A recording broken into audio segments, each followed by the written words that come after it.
New data suggests that the worst of the recession is over. 13 on your side's Angela Cunningham joins us live this morning with more on this next phase of the recovery. Angela.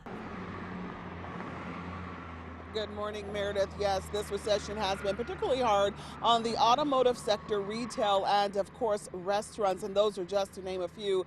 GVSU economist Brian Long tells us he will be closely watching those to measure how well the recovery is going. Now, Long tells us that he actually collected data in the 3rd and 4th weeks of May, and that shows that the worst is behind us and that recovery has indeed begun. However, he says we should brace ourselves for that recovery to be slow going. For starters, despite the fact that we will likely hit bottom, or we did likely hit bottom in April, manufacturing was still in a deep downturn just a couple of weeks ago in May, and in many of those cases, we're still seeing issues with supply chains. Also, think about all the new measures companies must take to contain the spread of COVID-19, and those are just some of the reasons economists doubt that we are going to quickly bounce back to where we were right before this crisis hit.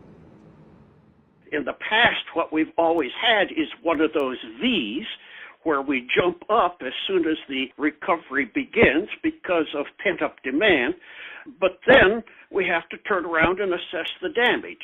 And right now, we don't know what the damage is going to be. We're not sure which industrial businesses we are going to lose until we get well into the late part of the summer and see exactly where we stand.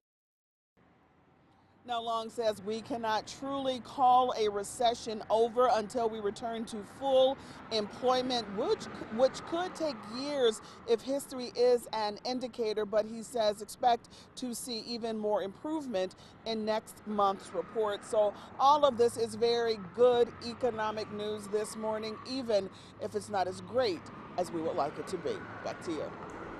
Helpful perspective. Thank you so much, Angela. Now switching